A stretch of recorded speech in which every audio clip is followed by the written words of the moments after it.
Ship of Fools, developed by Fika Productions and published by Team 17, is an intuitive and lighthearted two-player co-op roguelike boat action game.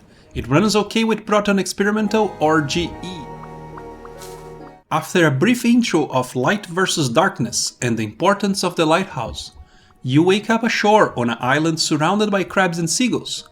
I promptly fought them and grabbed one of those defeated, bringing with me while I was exploring the map. Until I got to the boat. There, I was happy to find that the seagull was carrying around could be used as ammunition for the cannons. What led me to try loading the cannon with pretty much everything I could carry, setting the foundation for the whole game. It rewards your intuition without overexposing things, and being humorous no matter how dire is the situation. Each roguelike run is a choice set of battles where you need to protect your boat. Your character can use melee attacks to push away attackers, put out fires, or deflect projectiles. You can also load, reposition, and shoot the cannons.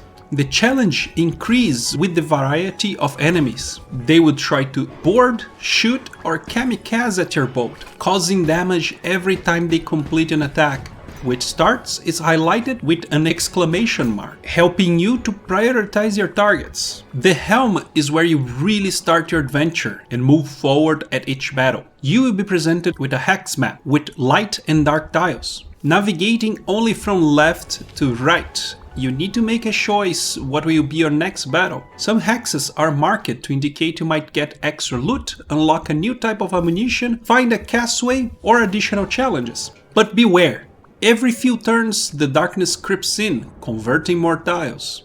Once you reach a dark tile, you fight the boss of that biome. At the end of every run, you lose most things and wake up at the initial area, where I valiantly fought the shore dwellers, in a hub where you unlock persistent buffs with the currency you were rewarded. Like improving your ship by drinking weird soups, unlocking new power-ups you'll be able to find during your next run, or selecting and upgrading your unlocked cannons. Once you are satisfied with your changes, you just need to head to your boat and start a new adventure.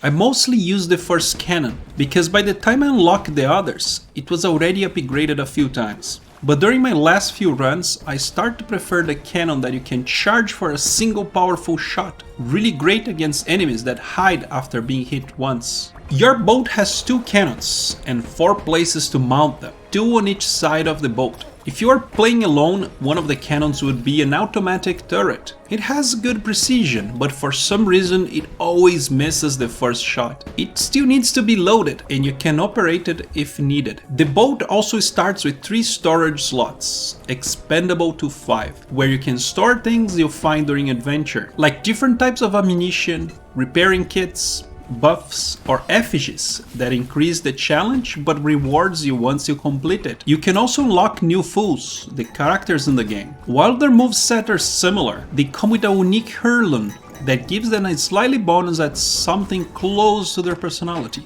They are not too overpowered or must-have, but allows you to find something close to your playstyle or allow you to do some interesting combos. Except for lot auto-reloading ability. You can use it to cheese the game, as some ammunitions are quite strong and can make a lot of difference. Besides the heirloom, at each run you can get some trinket that increase their power, like shooting faster, increasing critical chance, or attack modifiers. I like the minimalist interface. Most of the things you need to know are there on your boat to see. The storage slots are right in the middle, and if you need any repair, it will be missing some parts. Or if you have shields, they will be hanging on the side of the boat. But if you need more info, you can always bring up the menu to list the details of the things you have on the boat or on your characters. To run the game on Linux, I had to use either Proton Experimental or GE, but even with those, I get stuck at the Fika splash screen a few times. I need to restart the game to make it work. I also had some issue with OBS recording gameplay. It would go dark after a while. And lastly, multiplayer online only through Steam Remote Play, as currently the multiplayer would crash once someone joins a lobby. The game can be quite enjoyable and challenging playing alone, but it felt like it was supposed to be played co-op.